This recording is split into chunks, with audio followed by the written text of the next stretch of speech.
Hi guys! Tara, samahan niyo po ako magluluto tayo ng biko ala bibingka. Ituturo ko po sa inyo kung paano po ito lulutuin na napakasarap guys na medyo masunog-sunog sa ibabaw. So tara, let's go! Ayan guys, meron ako ditong dalawang nyog. Bali sa 2 kilo guys, 2 nyog ang gagamitin ko.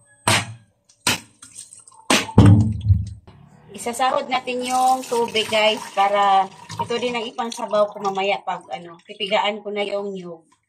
Ito na siya guys, oh, ayan. So tara guys, samahan niyo ako, magkakayod na tayo.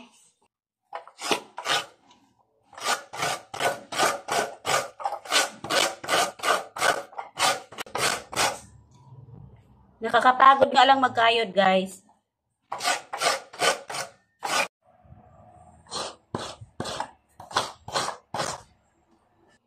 Ayan guys, mainit na tubig yung ilalagay ko para mabilis kumatas yung nyug.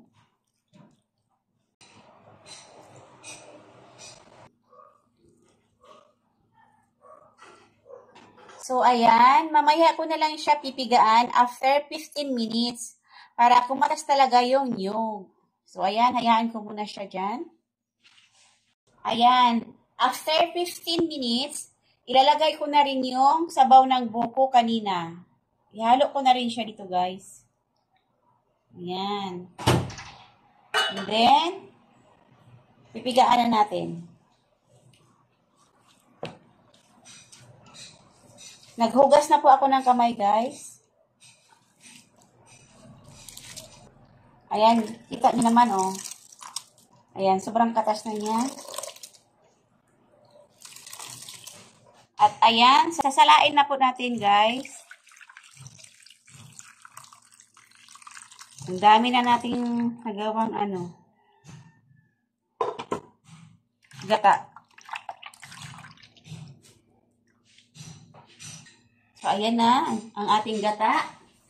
Ayan, ilalagay na po natin sa ating kawali yung ating gata.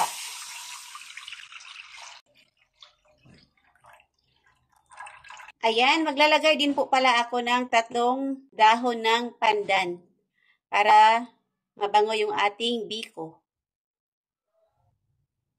Ayan, binuhol ko lang. Maglalagay din po ako ng kunting asin para maalat-alat yung ating biko. Ayan, at halo-haloin natin. Mamaya na ako maglalagay ng asukal guys kapag kulo na yung ating gata.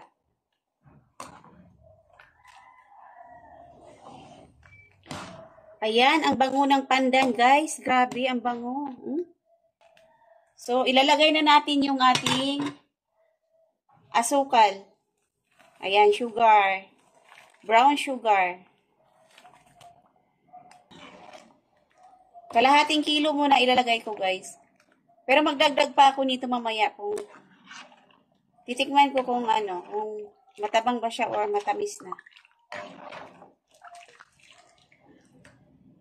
Ayan guys, magdagdag ako ulit ng 1/4 na brown sugar. Feeling ko kasi hindi pa siya gaanong matamis. At depende din kasi sa inyo yan guys kung gusto niyo matamis na matamis yung biko nyo. Yung iba naman hindi, ayaw nila yung masyadong matamis. Gusto nila yung katamtaman lang yung tamis. Nakakapagod nga lang to guys kasi kailangan mo siyang haluin ng haluin. Ayan, ang bango na ng dahon ng pandan guys. Oh. Hayaan ko lang muna siya dito. Ayan, hugasan na natin guys yung ating malagkit. 1 kilo to siya guys. So ayan guys, maglalagay ulit ako ng 2 basong tubig dito sa pinagpigaan ko kaninang nyog. Para ito yung gawin kong pangsabaw sa sinaing na malagkit. O diba? Sayang din kasi guys, medyo may katas pa siya. Ayan guys, ilalagay na natin yung ating gata dito sa ating isasaing na malagkit. At maglalagay din po ako ng 2 pirasong dahon ng pandan.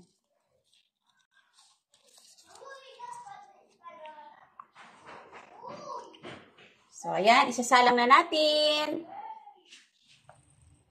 At maglalagay po ako ng 4 na pirasong kalamansi. Ayan. Ito yung sekreto guys upang hindi agad mapapanis yung inyong biko. Ayan. Pangpadagdag din siya ng bango ng inyong biko guys. Masarap siya. Ayan. Ayan, halo-haloin na natin.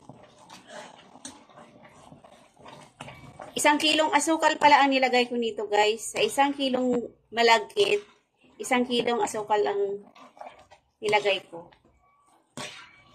Ayan o, ang bango na niya guys. Naamoy ko talaga yung bango. Ang sarap na nito guys. Subukan nyo po itong ganitong luto ng biko guys. Ang sarap. Ayan, mag-prepare tayo ng dahon guys. O dahon ng saging. Para isasapin dito natin mamaya.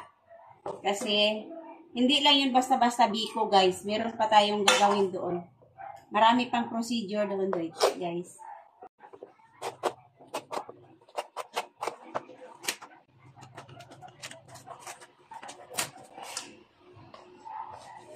Ayan, kasya na siya guys. So, kailangan ko pa ito siyang anuhin sa apoy guys para hindi agad siya mapunit.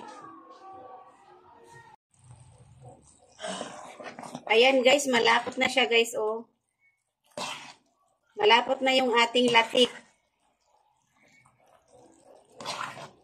Ayan. So magbabawas na ako guys ng konti para yun ang ipang toppings ko mamaya.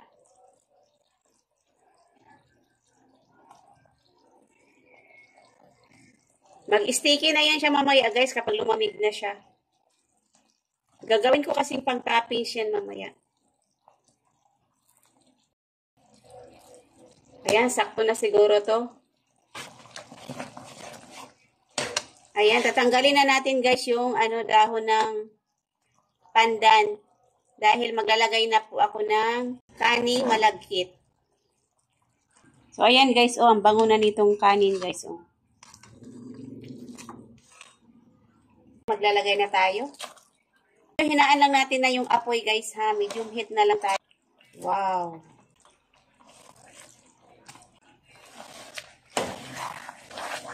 Halo-haloin na natin.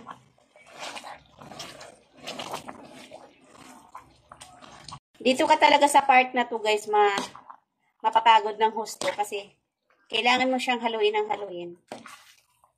Para yung kanyang latik is dito sa malagkit. Makalat.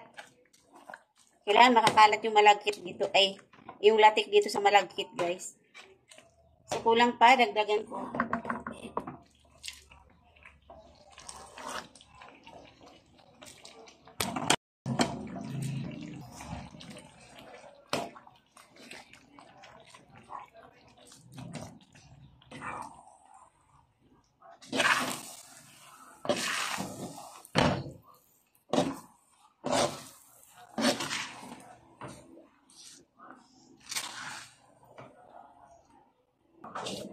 Ayan guys, maglalagay na tayo ng dahon dito.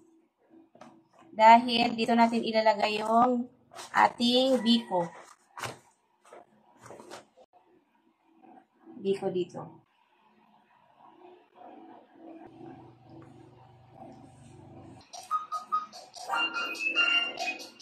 Ayan, ang dami na niya guys, oh. Lalagyan pa natin to siya ng latik sa ibabaw. So, ito na guys, lalagyan na natin ng latik. Ayan, oh. Napaka-sticky yung latik niya.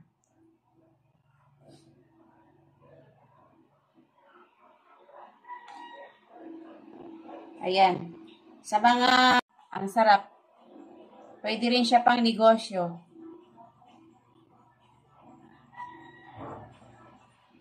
Masarap kapag, maraming latik sa ibabaw.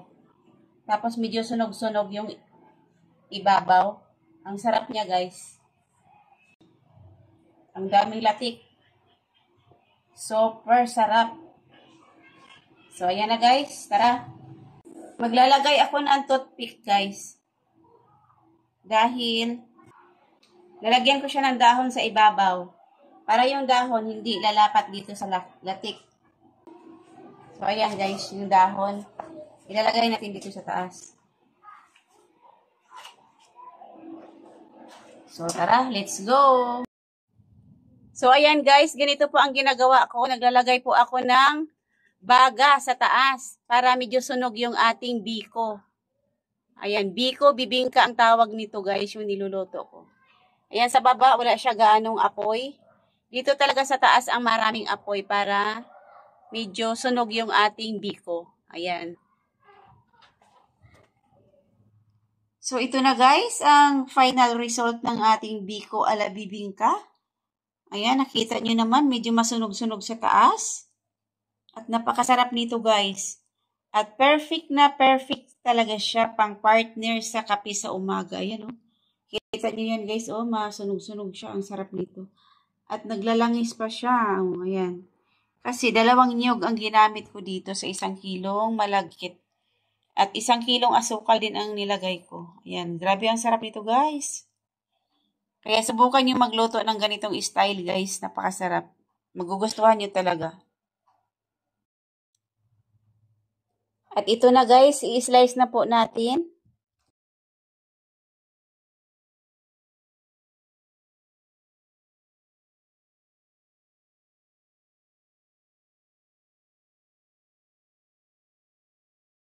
At ito na. Kukuha na po tayo. Dito tayo.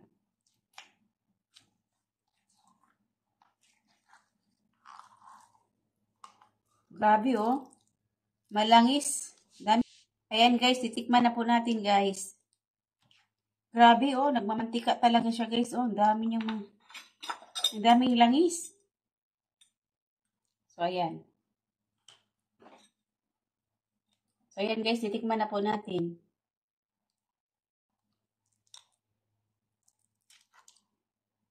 Grabe, napakasarap nito, oh. Wow.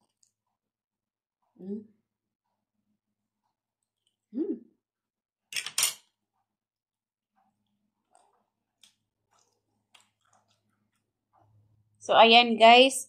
Subukan niyo po magluto ng ganitong style. Napakasarap.